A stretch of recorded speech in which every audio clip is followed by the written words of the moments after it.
हाँ, तो जैसा कि आपने लेक्चर 1 का रिकैप देख लिया, अब लेक्चर 2 की तरफ हम धीरे धीरे आगे बढ़ रहे हैं। और लेक्चर 2 में आगे बढ़ने से पहले मैं आपको दो चीज़ें फिर से क्लियर करना चाहूँगा कि आपको क्वेश्चन है हमेशा ध्यान से पढ़ना है, और ध्यान से पढ़ने के बाद में आप ये जज करेंगे कि उसमें डिस्प्लेसमेंट वेक्टर कैलकुलेट करना है या फिर वेलोसिटी वेक्टर कैलकुलेट करना है, और क्वेश्चन की लैंग्वेज के अकॉर्डिंग आपको वेक्टर फॉर्मेशन आना चाहिए। ये बात मैंने आपको कल बताई थी। तो आइए हम कुछ बेसिक और मॉडरेट टाइप के क्वेश्चन देख लेते हैं, फिर उसके बाद में हम लेक्चर में और आगे बढ़ेंगे। तो क्वेश्चन नंबर 1 कि पहला क्वेश्चन ये कह रहा है कि ग्राफ को देखकर कण के द्वारा तय की गई दूरी का विस्थापन ज्ञात करें। तो क्वेश्चन के अंदर हमको एक ग्राफ दिया हुआ है, और वो ग्राफ को सबसे पहले पढ़ना आना चाहिए। आपको केयरफुली ग्राफ देखना है कि ग्राफ के बीच में दिया हुआ है। तो हमें ये जो ग्राफ है वो कण की स्थिति यानी पोजीशन और ये टाइम के बीच में ग्राफ दिया हुआ है। इसका मतलब ये हुआ कि t बराबर 0 सेकंड पे कण का जो स्थिति है वो मूल बिंदु पे है, सॉरी कण की जो स्थिति है वो 0,1 पे है, और t बराबर लास्ट 4 सेकंड पर कण की जो स्थिति है वो आ जाती है 4,0 पर। ओके, 4,0 पर। तो हमें ये पूछा गया है कि कण के द्वारा तय की गई दूरी कितनी है। तो जैसे जैसे कण के द्वारा तय की गई दूरी का मतलब मैंने आपको कल भी बताया था, और दूरी का मतलब ये होता है कि जो कण की स्थिति है या कण का जो मोशन है, यदि उसके ग्राफ को हम ट्रेस करें या फिर उसका जो बाउंड्री अपन अगर नाप लें तो ये ही कण की दूरी होती है। तो अगर इस पूरे ग्राफ को हमें देखें तो कण का जो मोशन स्टार्ट हुआ है, स्टार्ट यहाँ से हुआ है, तो इस पूरी जो बाउंड्री है इसको मैं नापूंगा, या फिर ये इस पूरे कर्व को अगर मैं ट्रेस करूँगा तो इसका जो परिमाप है वो मुझे कण की दूरी के बारे में जानकारी देगा। तो ये जो डिस्टेंस है इसको अपन नाप लेंगे। अच्छा, ये दिया कि वो चलो इसको अपन मान लेते हैं कि ये है, ये हाइट है, 1 मीटर है, तो ये हो जाएगा 0। ओके, तो इसके बाद में मतलब सीधा इसकी अगर डिस्टेंस नापने जाए तो एक सेगमेंट हो गई, तो ये हो गया 1 यूनिट। उसके बाद में ये -1 को ये -1 पे है और ये +1 पे है, तो ये सेगमेंट हो गया 2 यूनिट। ठीक है, यहाँ तक समझ आया। उसके बाद में वही ये सेम 1 यूनिट ये सेगमेंट हो गया। उसके बाद में फिर दोबारा से ये सेगमेंट 2 यूनिट हो गया, फिर ये सेगमेंट 1 यूनिट, और फिर ये सेगमेंट 2 यूनिट, और फिर उसके बाद में फिर दोबारा 1 यूनिट, और फिर दोबारा से 1 यूनिट। लास्ट में वो अपना मोशन यहाँ पे स्टॉप हो जाएगा। तो टोटल डिस्टेंस कितनी हो गई? 1 यूनिट प्लस 2 यूनिट प्लस ये वाली 1 यूनिट प्लस ये दोबारा ऊपर जाएगा 2 यूनिट, फिर दोबारा से 1 यूनिट साइड हो गया, फिर दोबारा से ये 2 यूनिट इधर आया नीचे, फिर दोबारा से ये वाली जो डिस्टेंस है वो 1 यूनिट, और फिर दोबारा से स्टॉप हुआ। ठीक है, तो ये टोटल कितना हो गया? 3 6 9 11 यूनिट। आपको जो भी दी हो वो उसी क्वेश्चन के अकॉर्डिंग आप लगा सकते हैं। ठीक है, लेकिन अब चर्चा करेंगे यहाँ पे अपन विस्थापन की। तो इसमें कण का जो विस्थापन है उसको नापने के लिए अपन देखेंगे कि कण की जो इनिशियल पोजीशन है और कण की जो फाइनल पोजीशन है उसमें क्या डिफरेंस है। ठीक है, कण का जो इनिशियल पोजीशन है विद रेफरेंस टू टाइम, कण ने स्टार्ट किया था 0,1 से। ठीक है, और कण लास्ट में कहाँ पे जाके पहुंचा है 4,0 पर। ठीक है, तो कण का जो इनिशियल पोजीशन था और फाइनल पोजीशन उसके बीच में जो डायरेक्ट डिस्टेंस है कितनी है? वो ये डायरेक्ट डिस्टेंस है। मैं इस ग्राफ को और साफ सुथरा करके दिखा रहा हूँ। इसने स्टार्ट किया 0,1 से और ये लास्ट में यहाँ 4,0 पे जाके अपने आप को होल्ड कर देता है, स्टॉप कर देता है गति को। तो इनके बीच में जो मिनिमम डिस्टेंस है, इनिशियल पोजीशन और फाइनल पोजीशन के बीच में जो मिनिमम डिस्टेंस है, ये कण का डिस्प्लेसमेंट वेक्टर का मैग्नीट्यूड होगा, या फिर कण का जो विस्थापन है उसका ये आइडिया देगा। तो कण का जो विस्थापन होगा, और ये सॉरी मैं इसको डिस्टेंस लिख देता हूँ, और ये डिस्प्लेसमेंट हो गया, डिस्प्लेसमेंट कितना हो गया इसका? ये हो गया 1 यूनिट, और ये टोटल हो गया 4 यूनिट। तो कण का जो विस्थापन होगा आप ये 90 डिग्री है। इसमें पाइथागोरस थ्योरम में अगर अप्लाई करना हो तो इसमें पाइथागोरस थ्योरम अप्लाई करने के बाद मुझे ये मिलेगा समझ में आएगा। और इसमें देखो, इसमें टाइम का जो मेजरमेंट है वो दिया ही है। अगर मैं समय को भी इसमें इंक्लूड करूँगा तो मैं इसको वेलोसिटी फाइंड कर सकता हूँ। जैसे इसमें दे रखा है कि ये टोटल यहाँ से चल के यहाँ पे जो आया है, तो ये मान लेते हैं कि 4 सेकंड में आया है, मान लेते हैं यहाँ से 4 सेकंड में आया है। तो इसकी जो स्पीड है वो कितनी हो जाएगी 11/4 और इसका जो वेलोसिटी है, अब ये जो वेलोसिटी आएगी इस वेलोसिटी को एवरेज वेलोसिटी बोलेंगे। यस स्टूडेंट्स, एवरेज वेलोसिटी इसको इसलिए बोलेंगे क्योंकि यहाँ पे अपन डिस्प्लेसमेंट वेक्टर जो है वो कांस्टेंट बना दिया, यहाँ पे यानी कि अपन ने इसका विस्थापन फिक्स कर दिया और ये कितना कर दिया √17 यूनिट। ठीक है, जब तक डिस्प्लेसमेंट अपना टाइम के संग वेरी नहीं करेगा अपन इंस्टेंटेनियस वेलोसिटी की बात नहीं करेंगे, नोट कर लेना इस बात को। लेकिन यहाँ पे जैसे हमने इसको कांस्टेंट बनाया तो अपन एवरेज वेलोसिटी की बात जरूर कर सकते हैं और एवरेज वेलोसिटी इसकी होगी √17 और इसकी यूनिट आपको पता ही होती है मीटर प्रति सेकंड या फिर और किलोमीटर पर आवर कुछ भी हो सकती है। तो ये क्वेश्चन मोस्ट इंपॉर्टेंट है, आपको ग्राफ को एनालाइज करना आना चाहिए कि ग्राफ के बीच में दिया हुआ है। यदि आपने ग्राफ को पढ़ने में गलती करती तो आपसे क्वेश्चन बनाने में बहुत ज़्यादा डिफिकल्टी हो जाएगी। सेकंड क्वेश्चन की अपन डीप डाइव करते हैं। तो सेकंड क्वेश्चन क्या कह रहा है कि सेकंड और थर्ड सेकंड पर कण के वेगों और विस्थापनों में अंतर ज्ञात कीजिए। जैसा कि आपको बताइए कि कण का जो विस्थापन है उसका अपन को इक्वेशन दिया हुआ है, ठीक है, उसका अपन को वेक्टर दिया हुआ है। तो ये पूछ रहा है सेकंड, तो इसमें t बराबर 2 रख के पुट करेंगे और एक बार t बराबर 3 रख के पुट करेंगे। तो जैसे t बराबर 2 में रखूंगा तो इसका डिस्प्लेसमेंट वेक्टर क्या आ जाएगा, 2 का वर्ग होता है 4 और 8j + 6k, ठीक है। तो इसका जो विस्थापन का जो आएगा परिमाण कितना आएगा, इसको मैं कैलकुलेट करूंगा 16 + 64 + 36, ये जो भी आएगा ये होगा। और यहाँ पे 3 इस पर मैं रखूंगा तो ये 9i + 12j + 6k और ये जो भी आएगा 81 + 144 + 36। इन दोनों के बीच में अगर मैं डिफरेंस कैलकुलेट कर लूँगा तो मेरा ये वाला सेकंड को हो जाएगा विस्थापन में अंतर, ठीक है। लेकिन अब अगर आपको वेगों में अंतर चाहिए, वेग का क्या मतलब होता है, विस्थापन से क्या रिलेशन होता है, तो वेग निकालने के लिए यहाँ पे जैसे कि ये t पे वेरी कर रहा है, मैंने अभी आपको बताया था कि यदि कण अपना t के रेस्पेक्ट में वेरी कर रहा है और यदि उसका डिस्प्लेसमेंट t के रेस्पेक्ट में वेरी कर रहा है तो उसका जो अपन है इंस्टेंटेनियस वेलोसिटी कैलकुलेट करते हैं। और इंस्टेंटेनियस वेलोसिटी का मतलब होता है v वेक्टर बराबर dx वेक्टर बाई dt। तो यहाँ से v वेक्टर कितना आ जाएगा, x को अगर मैं कैलकुलेट करूँगा तो ये आ जाएगा d of dt t² ik plus d of dt 4t j plus d of 6। तो ये तो 0 हो जाएगा, कांस्टेंट का डिफरेंशिएशन 0 होता है और इसको मैं अगर करूँगा तो 2πik plus 4j, ये इसका वेलोसिटी वेक्टर आ जाएगा, ठीक है। तो वेलोसिटी वेक्टर आने के तुरंत बाद हमको वही काम करना है, क्या काम करना है कि सेकंड के लिए निकालना है और थर्ड सेकंड के लिए निकालना है। सेकंड के लिए वेलोसिटी वेक्टर क्या आ जाएगा 4i + 4j और ये थर्ड सेकंड के लिए वेलोसिटी जो वेक्टर है वो आ जाएगा 6i + 4। तो इसका जो परिमाण आएगा वो कितना आएगा √32 और इसका जो परिमाण आएगा वो कितना आएगा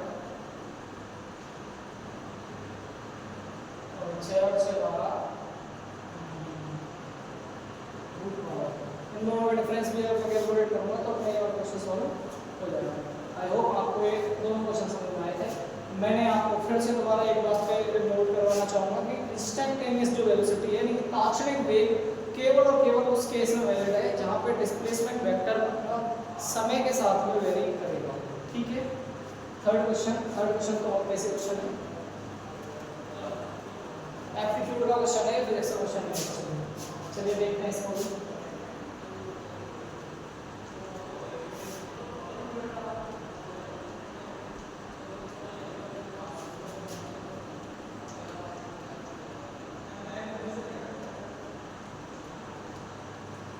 अगर आपको इन दोनों क्वेश्चनों में फिर भी कुछ समझ में नहीं आया तो इसका आप वीडियो का स्क्रीनशॉट लेके हमें कमेंट में बता सकते हैं, ठीक है। थर्ड क्वेश्चन एक्चुअली फिर इसका क्वेश्चन नहीं है, एप्टीट्यूड क्वेश्चन। इसमें क्या दे रखा है, यदि कोई कण 30 मीटर प्रति सेकंड की चाल से 10 सेकंड और 20 मीटर प्रति सेकंड की चाल से 20 सेकंड की गति करता है, चलिए ओके, और ये 30 की स्पीड से चलेगा 10 सेकंड में, तो तो इसमें कितनी दूरी तय कर ली? 300 मीटर। ठीक है, फर्स्ट टाइम। ठीक है, दूसरी बार में क्या कर रहा है कि 20 की स्पीड से चल रहा है और ये 20 सेकंड चल रहा है, तो इसमें 400 मीटर डिस्टेंस तय करके सेकंड टाइम। ओके गाइस, तो अब इसने टोटल जो डिस्टेंस तय की है वो कितनी की है? 700 मीटर। टोटल टाइम कितना लगा दिया इसने? 30 सेकंड। ठीक है, तो इसका जो स्पीड, एवरेज स्पीड आएगी वो कितनी आएगी? टोटल डिस्टेंस बटे टोटल टाइम कितना है? 700 बटे 70 बटे 3 मीटर प्रति सेकंड। लेकिन एक्चुअली इस क्वेश्चन के माध्यम से मैं आपको एक डेरिवेशन बताना चाह रहा था जो आपके बहुत ज़्यादा काम आ सकता है। तो डेरिवेशन को आपको बताता हूँ। ये क्वेश्चन तो आपको हो चुका है, लेकिन उस डेरिवेशन को बात करना। मान लेते हैं कि अगर कोई डिस्टेंस v1 चार्ज से, ठीक है, कोई डिस्टेंस d1 तय की गई है t1 सेकंड में, ठीक है, और सेम अगर कंटिन्यू मोशन कंटिन्यू रहता है, बंद नहीं होता है और चारों में बदल देता है, v2 कर देता है और ये उससे फिर d2 डिस्टेंस तय करता है t2 सेकंड में। ठीक है, तो इसका जो औसत चाल आएगी वो कितनी आएगी? औसत चाल निकालने के लिए अपन क्या करेंगे? अपन डिस्टेंस फाइंड करेंगे। t1 बराबर होता है v1 सॉरी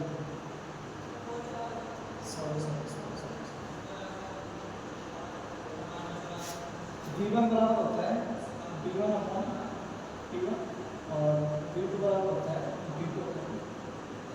तो एवरेज निकालने के लिए अपन क्या करेंगे? दोनों जो टोटल डिस्टेंस अपना टोटल टाइम, ठीक है, एवरेज वेलोसिटी का मतलब होता है एवरेज v बराबर टोटल डिस्टेंस अपना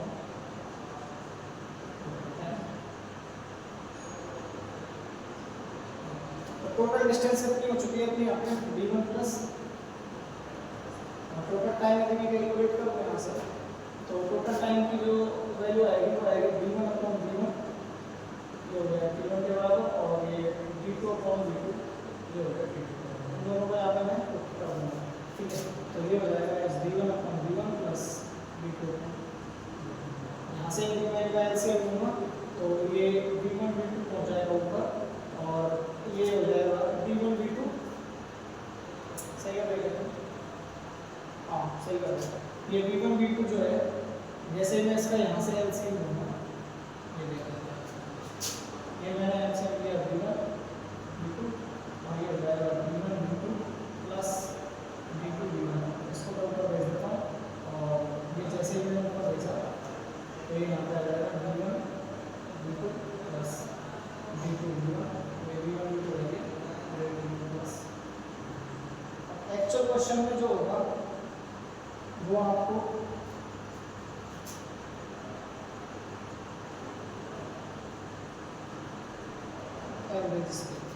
एक्चुअल जब क्वेश्चन आप सॉल्व करेंगे तो उसमें किन्हीं भी दो पैरामीटर्स को सेम देगा।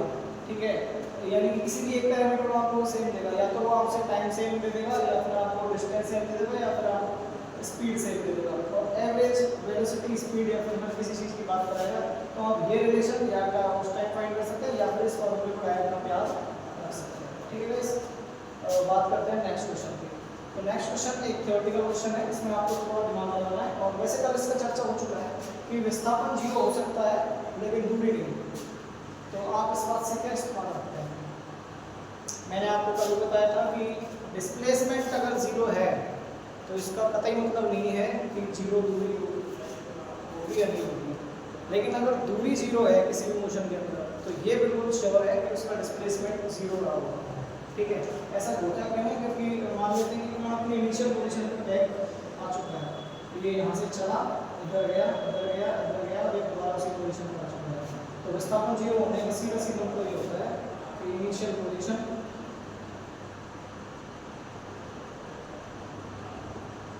बराबर फाइनल पोजीशन। ठीक है, अगर ये ऐसा है तो कण का जो विस्थापन है शून्य हो जाएगा। लेकिन ये डिस्टेंस तो कवर कर चुका है, इसने पाथ बना दिया है। हाँ, दूरी उस केस में जीरो हो जाएगी जब किसी भी मोशन के जो पाथ है उसका अगर एरिया जीरो है आप दोबारा नोट कर लें इस बात को, मैं ढंग से एक बार और रिपीट कर रहा हूँ। यदि किसी मोशन के पथ का क्षेत्रफल अगर 0 है, उसका परिमाप अगर 0 है, उस केस में कण का जो मोशन है, उसकी जो गति है, उसके द्वारा तय की गई जो डिस्टेंस है वो 0 होगी, ठीक है। लेकिन अगर केवल और केवल इनिशियल पोजीशन और फाइनल पोजीशन बराबर है, तो केवल और केवल विस्थापन 0 होता है, 0 दूरी नहीं हो सकती, ठीक है। तो इसलिए हम हमेशा ये कहेंगे कि कण का जो विस्थापन 0 होने पर दूरी 0 हो भी सकती है और नहीं भी, क्योंकि हमें कण का जो पाथ है वो पता नहीं है, पाथ पता नहीं है हमें, इसलिए हम ये कह रहे हैं अगर हमें कण का जो पाथ है वो पता होता तो हम उसका एरिया या फिर और भी पैरामीटर लगा के चेक कर दे कि इसकी जो डिस्टेंस है वो 0 है या नहीं। लेकिन अभी के लिए हम ये कहेंगे कि हो भी सकती है और नहीं हो सकती है। हमेशा सब हो सकता है और बिल्कुल गलत है, हो नहीं सकता ये भी नहीं कह रहे, नहीं कह सकते, कमेंट भी हम कर सकते हैं, क्योंकि हमें कुछ तो जानकारी है। तो सबसे जो सटीक ऑप्शन है वो ऑप्शन नंबर 4, हो भी सकता है और नहीं भी। एनीवे, अब इसी के साथ हम आगे बढ़ेंगे लेक्चर के सीरीज में, और मैं थोड़ा सा एक पैरामीटर की बात करूंगा आपसे, और अपना नेक्स्ट पैरामीटर आएगा एक्सेलरेशन, और यहाँ से आपका असली जो मोशन है वो स्टार्ट होने वाली है। अब तक गेम चल रहा था, 10th की बात चल रही थी, इसमें थोड़ा सा आपको वेक्टर वाला एडवांस पोर्शन बताया मैंने, बाकी यहाँ से जो गेम स्टार्ट होगा, असली गेम अब स्टार्ट होगा। तो हम मोशन के अंदर हम नेक्स्ट पैरामीटर की बात करेंगे, एक्सेलरेशन, और ये टी-आई होगा। एक्सेलरेशन मींस त्वरण, ए से इसको डिनोट करते हैं, और ये भी एक वेक्टर क्वांटिटी है।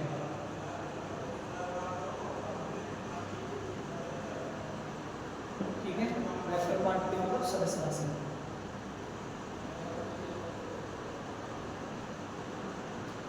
अब त्वरण को लाने का सीधा सीधा मतलब है कि मैं इस चीज को बोलूंगा, वैसे इसकी परिभाषा, इसकी जो डेफिनेशन होती है वो होती है वेग में परिवर्तन की दर। त्वरण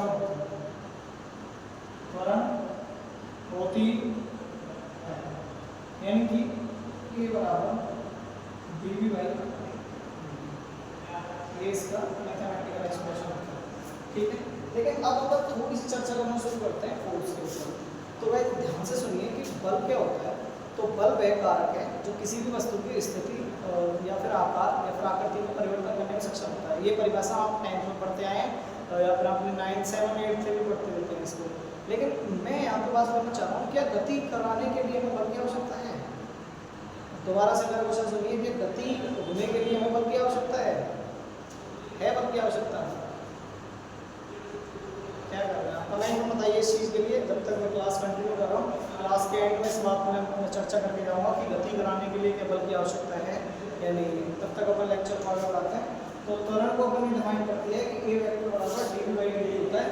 और त्वरण से रिलेटेड 2-3 बातें और बता देता हूँ कि त्वरण आने का सीधा सीधा मतलब ये होता है कि यहाँ पे फोर्स इंड्यूस्ड है। अगर किसी भी मोशन में त्वरण है, किसी भी गति में अगर त्वरण है किसी भी क्षण पर,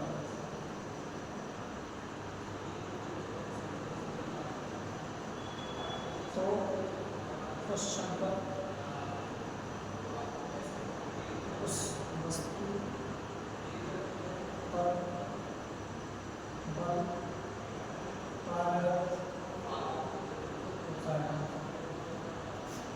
ठीक है, इसका मतलब सीधा सीधा ये हुआ कि बल के प्रभाव से ही त्वरण उत्पन्न हो सकता है। त्वरण को उत्पन्न करने वाला जो जनरेटिंग, त्वरण को जनरेट कौन करता है? फोर्स। फोर्स त्वरण जनरेट करता है। इस बात को दोबारा सुने, फोर्स त्वरण को जनरेट करता है। यानी कि किसी वस्तु को यदि हम फोर्स लगाएंगे या फिर उसको फोर्स देंगे किसी वस्तु को, तो उसमें एक त्वरण जनरेट होगा, और वो त्वरण जनरेट होगा तो उसमें हो सकता है उसकी गति स्टार्ट हो। जैसे मान लेते हैं, मैं आपको थोड़ा सा बता देता हूँ कि ये यहाँ पे रेस्ट पोजीशन में है, ये ब्लॉक यहाँ पे बिल्कुल रेस्ट पोजीशन में, कुछ नहीं है, t बराबर 0 सेकेंड पर ये पोजीशन इसकी रेस्ट है। और अब मैं ये कहना चाह रहा हूँ कि t बराबर 1 सेकेंड पे ये चलना शुरू कर दिया। अगर ये चल रहा है तो ऑब्वियस सी बात है इसके पास में कुछ ना कुछ वेग होगा, ठीक है। इसके पास में वेग आया कहाँ से, इसके पास में वेग आया कहाँ से, अपन ने इसको क्या किया, थोड़ा सा पुश किया होगा भाई, ऐसे तो नहीं चले गए, ऐसे तो नहीं चले गए, उसको किसी न किसी माध्यम से धक्का दिया गया होगा। धक्का देते ही इसके पास आया वेग और इसमें हो गया मोशन स्टार्ट। मोशन स्टार्ट हुआ तो अब आप बोलोगे कि सर इसकी जो वेलोसिटी है वो तो कांस्टेंट है, समझ गए आप ये बोल सकते हो कि ये वेलोसिटी है कांस्टेंट, और यदि मैं यहाँ से इसका त्वरण निकालूं तो ये डी/dt ये तो चेंज हो ही नहीं रहा, कांस्टेंट है तो भी, तो इसका जो आया 0 आया। तो आप तो बोल रहे थे कि फोर्स जो है त्वरण जनरेट करता है, यहाँ पे तो त्वरण 0 हो गया, इसका मतलब मैंने गलत बताया नहीं। ध्यान से देखिए त्वरण 0 नहीं हुआ, मैंने ये बोला त्वरण नहीं परिभाषा कि किसी भी गति में अगर त्वरण है किसी भी क्षण पर, इस बात को पूरी तरह नोट करके रख लो, किसी भी क्षण पर एट एनी इंस्टेंस, जब ये यहाँ पे v बराबर 0 था, ठीक है, और v बराबर समथिंग हुआ, थोड़ी देर में हो गया और थोड़ी देर में हो गया, तो मान लेते हैं कि ये v बराबर 0 से जैसे कि ये v बराबर समथिंग पे आया, कुछ पे आएगा, तो इसका जो है dv होगा वो एडजस्ट करेगा, और dv अगर एडजस्ट करता है तो थोड़ी देर में सही इसके ऊपर क्या वर्क करेगा, त्वरण होगा इसका, और इसका जो एक्सेलरेशन होगा वो भी इंस्टेंटेनियस होगा, तात्क्षणिक त्वरण होगा इसके अंदर, ठीक है। तो अगर कहीं फोर्स, अगर कहीं त्वरण है किसी भी मोशन के अंदर, हम ये कह सकते हैं कि उस वस्तु पर कभी ना कभी फोर्स अप्लाई किया गया होगा, और जिस पॉइंट ऑफ टाइम पे त्वरण है उसी पॉइंट ऑफ टाइम पे अपन उस वस्तु पे लगे हुए फोर्स की कैलकुलेशन कर सकते हैं।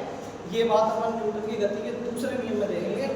अभी ये ज्ञान अपना समझिए कि अगर किसी वस्तु को फोर्स लग रहा है तो इसका मतलब ये है कि उस वस्तु के पास उस टाइम पे त्वरण है, और यदि किसी वस्तु को अगर त्वरण है तो ये कह सकते हैं मर्सिडी की उस वस्तु पे उस टाइम पे फोर्स लगाया गया है, ठीक है। समझ गए। अब त्वरण से रिलेटेड 2-3 बातें और जानिए कि अपन ने मैथमेटिकल एक एक्सप्रेशन में आपको जाहिर कर देता हूँ कि त्वरण बराबर होता है dv/dt, और v बराबर हम करके आए थे dx/dt, तो इसका मतलब a बराबर क्या हो जाएगा d2x/dt। ये एक्सप्रेशन की नोट करने से मोस्ट इंपोर्टेंट है, ठीक है। एक चीज और मैं आपको बता देता हूँ कि त्वरण बराबर ये भी होता है v dv/dx। ये कैसे होता है, ये ऐसे होता है कि मान लेते हैं कि dx बराबर dt अपन पढ़ के आ चुके हैं, ठीक है, और अगर dx को यहाँ से कैलकुलेट करना चाहें तो ये क्या हो जाएगा v dt। x के सापेक्ष अगर मैं इसको इंटीग्रेट करना चाहूँगा, और जैसे ही मैं इसको dv निकालूंगा, dv यहाँ से मैं निकालूंगा तो ये dx/dt हो जाएगा, और ये dt की जगह मैं रखना चाहूँगा, dt बराबर क्या हो जाएगा dx/dt, dt को मैं यहाँ पे पुट अप करूँगा, इससे इक्वेशन वापस आ जाएगी, ठीक है, समझ गए तुम। तो ये तीनों आप नोट कर लेना।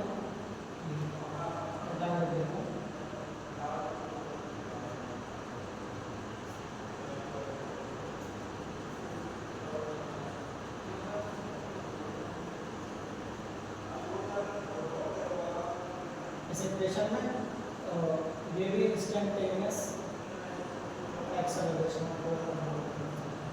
ठीक है, समझ में आ गया। हाँ, इसमें ये जो v लिख रहा है, इसमें अब ये जो v है ये इससे बाहर है, इसका होने का मतलब ये है कि उस कण का उस टाइम पे जो स्पीड है वो कितना है, और उसका स्पीड फिर वेरी करेगा। अगर उस पर स्पीड वेरी नहीं करेगा तो फिर तो तुरंत ऐसे जीरो हो जाएगा, लेकिन उस जैसे इनिशियल वेलोसिटी, इसको क्या बोलते हैं इनिशियल, ठीक है, इसके बाद से उसमें त्वरण स्टार्ट होगा और उसका जो स्पीड है वो वेरी करेगा, ठीक है। ये रिलेशन आप समझ चुके हैं।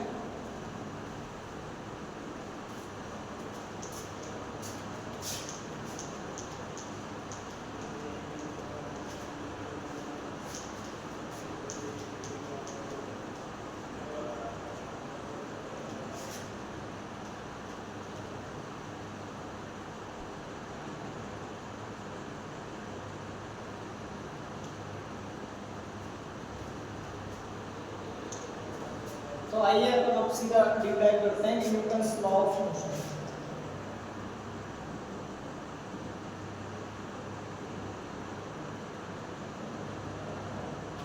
ठीक है। न्यूटन्स लॉ ऑफ मोशन में अपन ने पहला क्वेश्चन देखते हैं, इनर्शिया। सबसे पहला जो पैरामीटर है अपन समझने का वो होता है जड़त्व। तो क्या होता है जड़त्व, इनर्शिया क्या होता है? तो किसी भी वस्तु का अपनी जो पोजीशन है उसमें चेंज होने से जो रेजिस्टेंस करती है वो, ठीक है, यानी कि किसी भी वस्तु का जड़ होने की जो प्रवृत्ति है, यानी कि वो है जैसी ही रहना चाहती है, वो अपनी पोजीशन में जो चेंज है वो अलाउ नहीं करती है। इस क्वालिटी को अपन किसी वस्तु की इनर्शिया के नाम से जानते हैं। और इनर्शिया का सीधा सीधा जो एनालॉगस अपन निकाल सकते हैं वो मास से निकाल सकते हैं, ठीक है। एनालॉगस मास से होने का मतलब ये है कि जिस वस्तु का द्रव्यमान ज़्यादा होता है ऑब्वियसली हम कह सकते हैं कि उसका जो जड़त्व है वो भी ज़्यादा होगा, ठीक है। इसका मतलब क्या होता है, डेफिनेशन में बताता हूँ आपको। एबिलिटी और क्वालिटी टू रेजिस्ट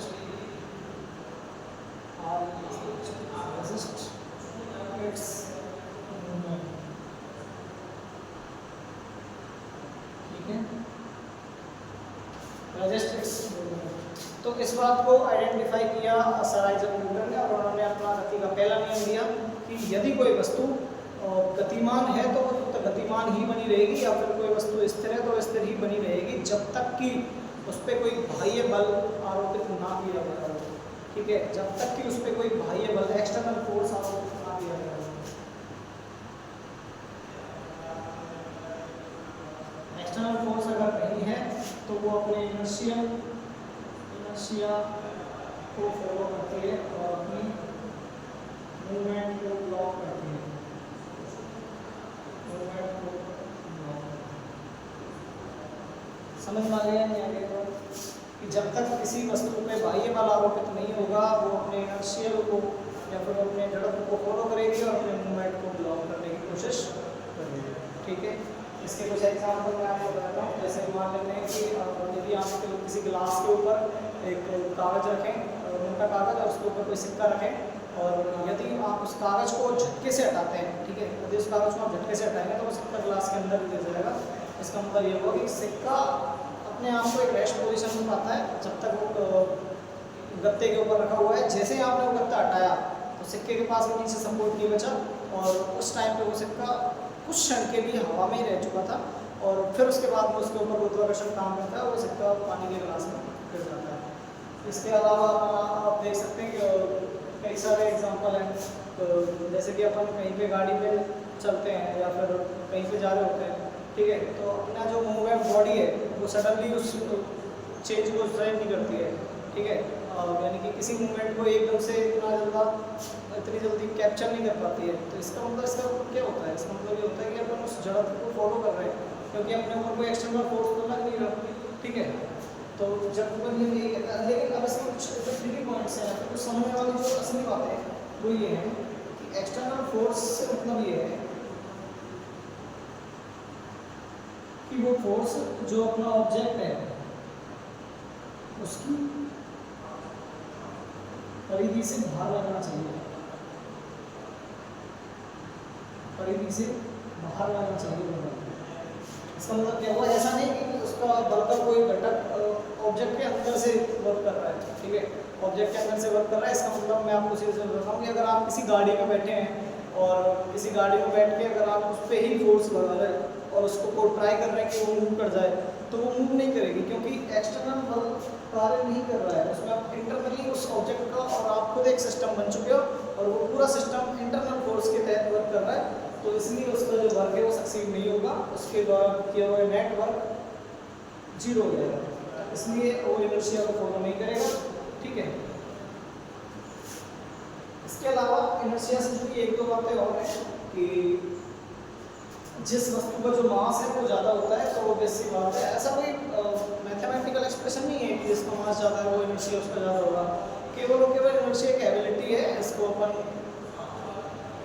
इसको है ना कभी भी जिन्होंने पहले पढ़ रखा है उसको जड़त्व आगमों से कतई रिलेट करने की कोशिश ना करें। हाँ, वैसे आप समझने के लिए समझ सकते हैं कि जड़त्व आगमों समथिंग रिलेटेबल, बट मैथमेटिकली बिल्कुल रिलेटेबल नहीं है। ये जो जड़त्व है और वो जो जड़त्व आगम है उसका बिल्कुल बिल्कुल एक दूसरे से कतई संबंध नहीं है, क्योंकि वो केवल और केवल एक पैरामीटर है रोटेशनल मोशन के लिए, और ये जो जड़त्व है ये यूनिवर्सल वैल्यू होता है, ठीक है, यूनिवर्सल वैल्यू, यानी कि सार्वभौमिक है, न्यूटन की हर प्रकार की गति पे लागू होता है, ठीक है। तो आप जड़त्व समझ चुके हैं, और जड़त्व से जुड़ी 2-3 बातें मैंने आपको बताई कि एक्सटर्नल फोर्स होना चाहिए, तब ये ऑब्जेक्ट अपनी स्थिति है उसको मूव